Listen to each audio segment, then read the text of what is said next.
What's up, guys? Welcome to Among the Fence, my YouTube channel where I do music reviews. My name is Aaron, and for today's review, we're going to be checking out the new album, Welcome to Horrorwood, The Silver Scream 2 by the band Ice Nine Kills.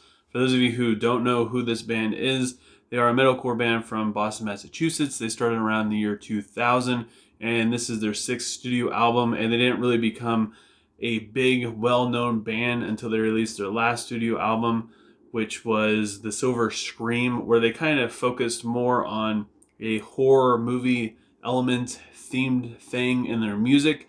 And since then they've blown up. Everybody's been talking about them, and this is a continuation of that album where they continue down the horror movie path. And not only are these songs based on like horror movie franchises and stuff like that, there's also like a side story that the band created where Spencer, the lead singer, ended up killing his wife or fiance or girlfriend, whatever, and detectives are trying to solve this murder case and how he did it and all that. It kind of adds like another element to it. It's a little bit more prominent in the music videos, which I believe is only for like the first half of the album, then you have to go to like the website for the rest of it. But it kind of adds just a little bit more creativity, so they kind of put their own like little flair into the storyline as well. Just gave it a little bit something different, a little bit more unpredictable than just listening to songs about horror movies that most of us have already seen and we already know about. The album opens up with the first song, Opening Night, which is like a spoken word intro kind of thing. Reminds me a lot of like the beginning of Texas Chainsaw Massacre, where they're just kind of talking about the storyline that's going to be happening throughout this album that the band kind of created on their own. And then it goes into the second song, Welcome to Horrorwood, which starts off as kind of like a ballady thing with a dramatic piano and theatrical vocals. And then the song erupts after the chorus in verse 2, and the vocals are fantastic, get a little bit heavier, a little bit more distortion. Guitar riff and the drum work sounds great. The lyrics have some like throwback references to their last album, but it also gives some foreshadowing of things to come as well. The song A Rash Decision is based on the movie Cabin Fever. It starts off with a fast riff and piano. The lyrics touch on the movie very well. Being a huge fan of this movie, it's one of my favorite horror movies. I gotta say, it's kind of like the perfect theme song for it, just its overall sound. The pre-chorus gets pretty heavy and nasty the second time through. Then there's like a little pre-breakdown, bridgey kind of thing where there's a choir added in to give a little bit more epicness before it goes into an actual really heavy breakdown. It's got like some kind of industrial elements that start popping up here and there, and the lead guitar sounds fantastic. And the last chorus is absolutely huge. And then the song that comes directly after it is Assault and Batteries, which is based on the movie Chucky.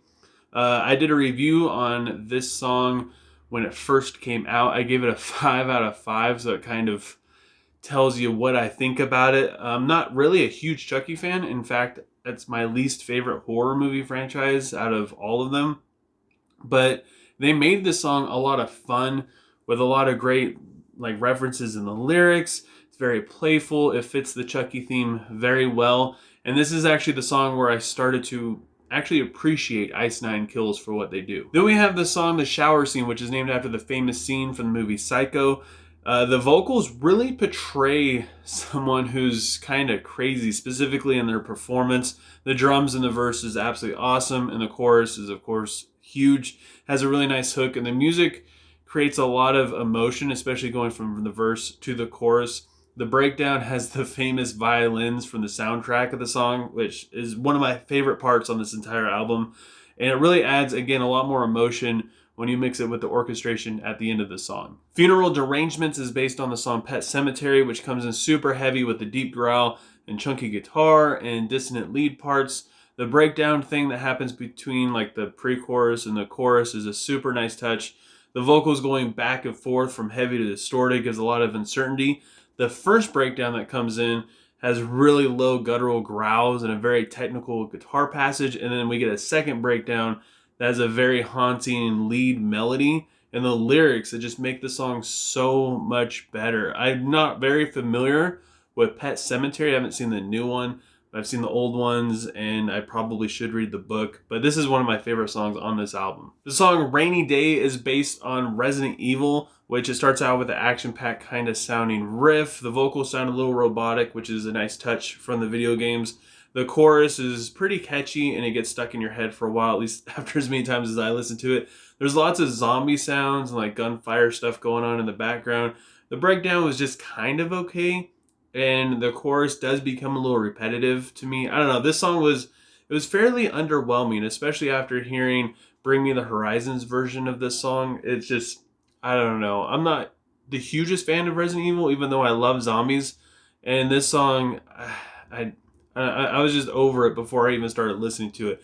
And directly after it, we have the song Hip to Be Scared, which is a Hip to Be Square reference off of a song from Huey Lewis. This song features Jacoby from Papa Roach. It's based on American Psycho. It has a very like suspenseful kind of thing that builds up in the beginning, but the chorus, it sounds just very familiar. At this point in the album, I started to become just the choruses kind of start to blend a little bit together, just a little bit too much. The rhythm gives a sense of like a cat and mouse kind of theme to this song. The bridge is absolutely beautiful. I love how they incorporated like some criticism from their fans and made it like a little bit more of a personal touch with like the scene from Psycho. It's really cool if you watch the music video for it. He's talking about how like, oh, Ice Nine Kills is just okay band, but they really came into their own after their last album. It's fantastic. Another one of my favorite parts on this album. Take Your Pick is based on the movie My Bloody Valentine, which again is not really one of my favorite movies, but this song is just absolutely insane. It doesn't hold back. The distorted vocals and super aggressive riffs start this song off. The chorus is very, very stompy. The vocals throughout this entire thing are fantastic, especially from Corpse Grinder, who is featured on this song from Cannibal Corpse. The guitar solo is the best guitar solo on this album. The soft, like romantic kind of bridge thing before the insanely heavy breakdown is just absolutely brilliant, especially like when you throw in the blast beats, which aren't really familiar on this album.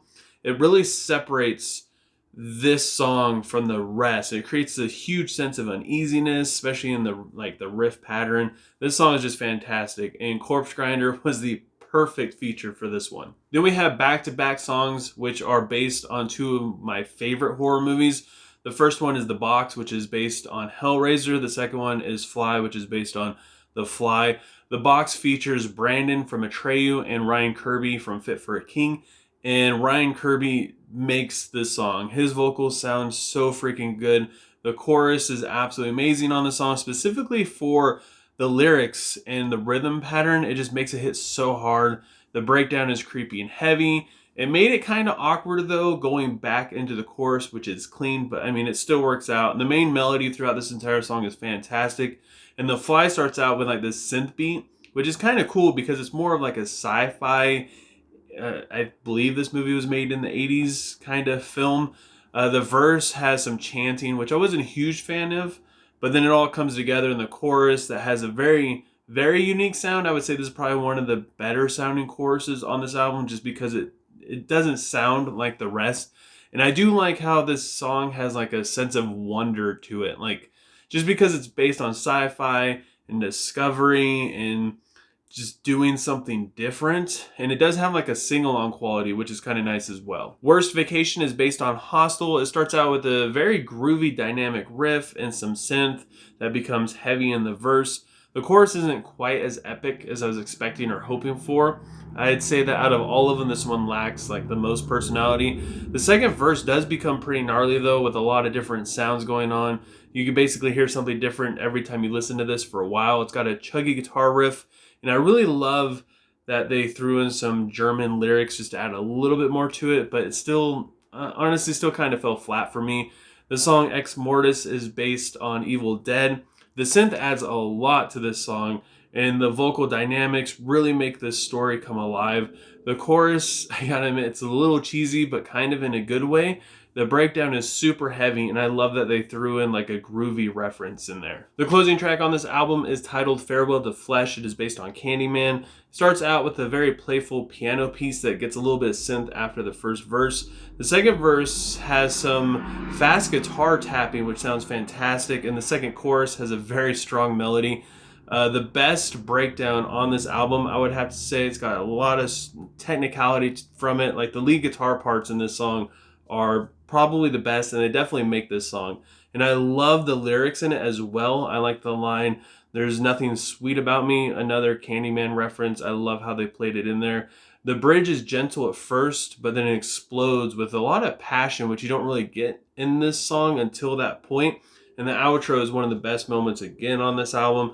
I would say that this song is probably one of the better written songs on this album, where they put a lot more thought and effort, I guess you could say, into it. Not that there's not thought and effort in the other ones, but this one, you can really tell that they're flexing their creativity muscles in it. Since horror is my favorite genre for movies, it made it easy for me to really fall in love with this album, just because they touch on everything so well. Every single song could be like a perfect masterpiece for the theme of any of these movies. Like the way how they add in the different soundtrack elements from the movies to the songs, the way how they threw in different lyrics and lines that were references. It's just done so perfectly and beautifully. Even if I wasn't a huge fan of the song or even the movie, there's just still something about it that I really enjoy. There's a specific charm that they bring to it that there's not very many bands that have done this, but not very many other bands that try it will really even get this far with it. They did a fantastic job on it. Now, the one problem I had on this album, and I mentioned it in Hip to Be Scared, is that everything kind of starts to sound a little too much the same, specifically the choruses. The verses are all kind of different in their own way because of the vocal performance. I would say the vocal performance is the main thing that really separates the verses in these songs from each other. But all the choruses sound almost exactly alike. They kind of backed themselves into a corner with trying to sound epic in every single chorus. It's the same kind of like melody, same kind of rhythm, every single chorus, same kind of vocal performance, same everything.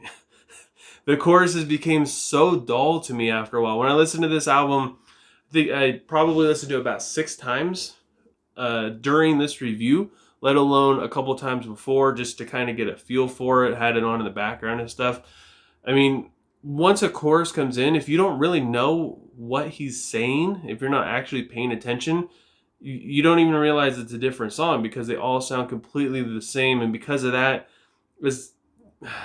I would say they kind of became a one-trick pony chorus band in that sense. And just because the choruses sound the same doesn't necessarily mean that they're all bad per se. It's just, if you have 14 songs, 47 minutes, give or take, worth of an album, and every single chorus is going to be as epic and big, and we're just going to give it our all every single time, but in the same exact kind of way, it does become pretty dull after a while, to say the least. So with all that said, I got to give Welcome to Horrorwood by Ice Nine Kills a 7.7 out of 10. But if you're going to take these songs as standalones or singles or whatever, these are almost all damn near perfect songs, with like an exception of like maybe 3 that I didn't really care for all that much, but they're still like 4 out of 5 freaking stars. All these songs are so just good, but when you throw them all together, just like I said, it all becomes kind of the same kind of thing all over again. But I want to know what you guys think. Leave a comment below letting me know what you thought of Welcome to Horrorwood, and let me know what you would rate it. And if you enjoyed this review, don't forget to give it a like. If you love Ice Nine Kills and now you hate me, feel free to give it a dislike.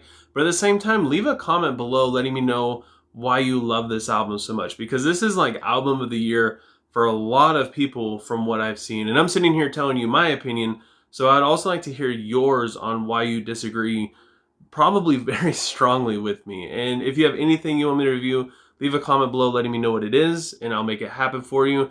Please don't forget to subscribe and ring the bell icon. Doing any of those things helps me out tremendously, and I appreciate it more than you could ever imagine.